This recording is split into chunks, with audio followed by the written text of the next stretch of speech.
आणि तुम्ही पाहत आहात पुन्हा एक नवीन अपडेट। नेमक्या ह्या 10 मागण्या कोणत्या आहेत आणि कोणाकडे या मागण्या केल्या आहेत, कोणी मागण्या केल्या आहेत, सविस्तर पाहूया।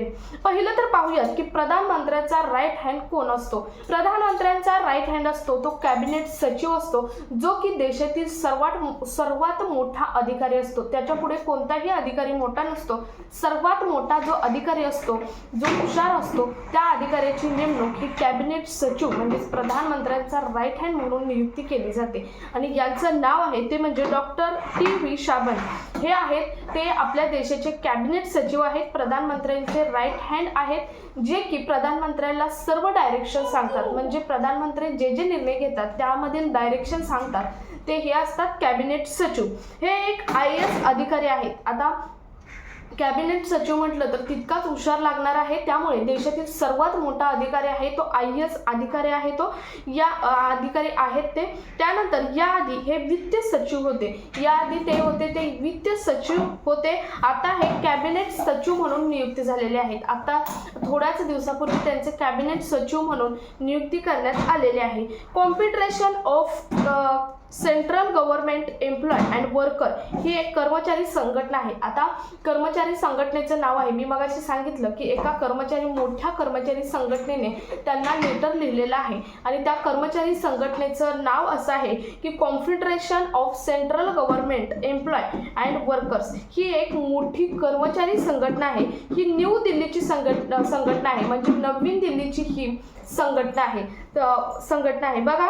या संघटनेने कॅबिनेट आणि सेक्रेटरी राष्ट्रपती भवन नवी दिल्लीला पत्र लिहिले आहे। म्हणजे नवी दिल्लीमध्ये जे राष्ट्रपती भवन असतं त्यामध्ये तिथे हे पत्र लिहिलेले आहे ह्या संघटनेने जे कॅबिनेट सचिव आहेत यांना।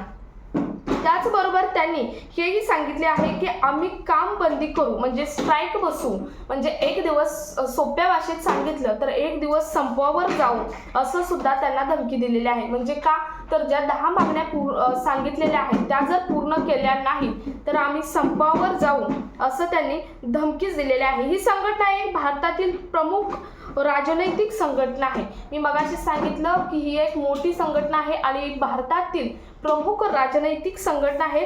याचा उद्देश कर्मचारी पेन्शन धारकांच्या मागण्या पूर्ण करणे हाच आहे।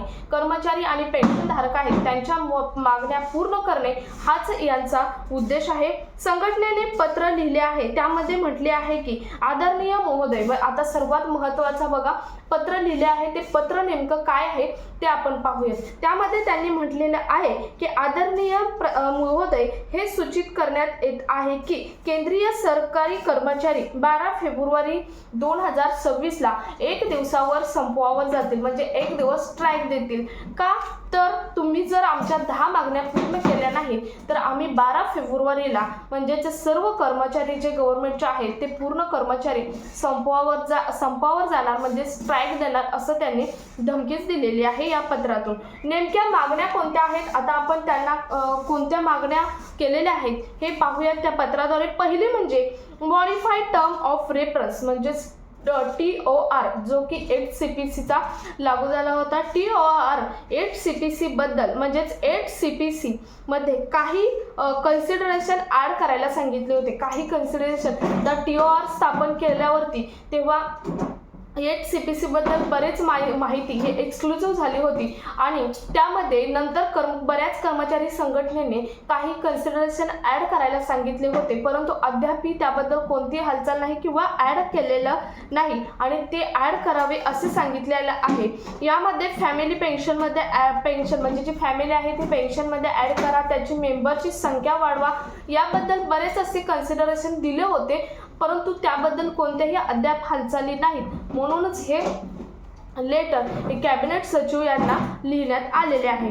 त्यानंतर merge 50% DA/DR with basic pension, म्हणजे महागाई भत्त्यामुळे पेन्शन और बेसिक पे मध्ये मिळवा, म्हणजे पेन्शन आणि जी बेसिक पे आहे ते मर्ज करा 50% आणि वेतन पेन्शन 20% अंतिम राहत कपात 1 जानेवारी 2026 ला प्रदान केले आहे। त्याचं काय झालं त्या संदर्भात सुद्धा अपडेट हे विचारलेलं आहे। त्यानंतर बघा पुढचं 18 महिन्यांचा थकीत जो DAR संदर्भातील अतिशय महत्त्वाचे अपडेट सर्व संघटनांनी ही म्हणजे ही जी मागणी आहे ती मागणी बऱ्याच वेळा मंत्र्यांकडे किंवा वित्त जे मंत्रालय सेंटर आहे तिथे सुद्धा केलेली आहे, परंतु अद्याप कोणताही निर्णय यावरती झालेला नाही। त्यामुळेच या लेटरमधून सुद्धा DAR संदर्भात 18 महिन्यांचा कोरोनाच्या काळातील जो तुमचा म्हणजे कर्मचाऱ्यांचा जो थकीत DAR होता तो DAR मिळावा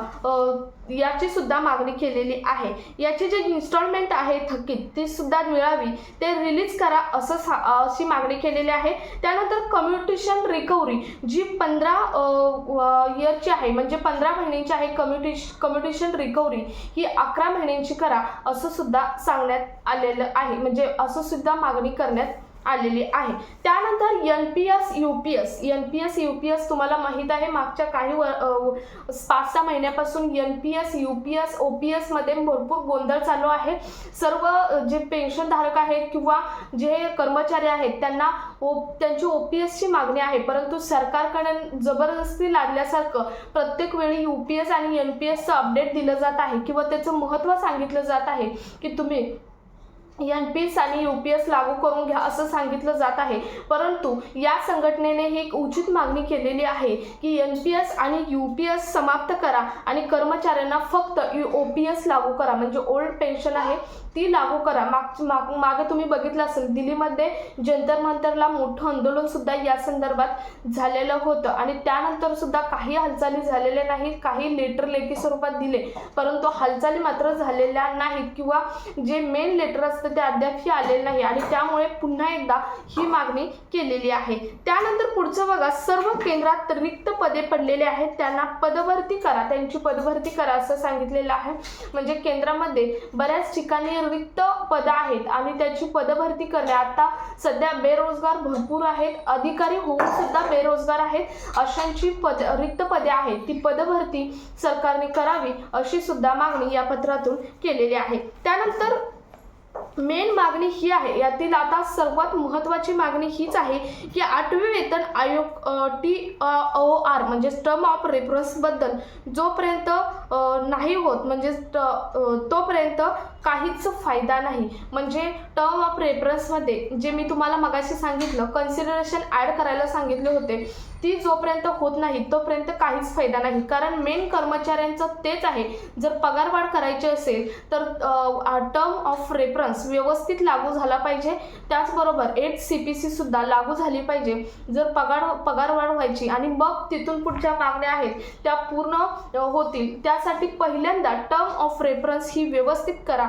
त्याशिवाय काहीच फायदा नाही असं सुद्धा या पत्रातून एका कर्मचारी संघटनेने हे बोललेलं आहे। तुमचं यावरती काय मत आहे या मागण्यांसंदर्भात हे तुम्ही कमेंटमध्ये जरूर सांगू शकता। अद्यापही हे लेटर त्यांनी दिलं परंतु त्यावर रिप्लाय अजूनही आला नाही, परंतु आता संसदीय अधिवेशन चालू आहे, यावरती रिप्लाय येऊ शकतो, याच्या वेटिंगवरती आपण राहायचं आहे। यावरती या पत्रावरती जर रिप्लाय आला तर आपल्या चॅनलवर पहिला व्हिडिओ पोस्ट केला जाईल, त्यामुळे चॅनलवर नवीन असाल तर चॅनलला सबस्क्राईब करून शेजारील बेल आयकॉन सुद्धा प्रेस करून ठेवा, म्हणजे पुढील जे अपडेट आहे ते तुमच्यापर्यंत सर्वात पहिलं नोटिफिकेशन येणार आहे। तुमचे यावरती काय मत आहे कमेंटमध्ये जरूर सांगू शकता। हा व्हिडिओ जास्तीत जास्त कर्मचारी पेन्शन धारकांपर्यंत शेअर करा। भेटूयात पुढच्या एका नवीन अपडेट सोबत, तोपर्यंत धन्यवाद।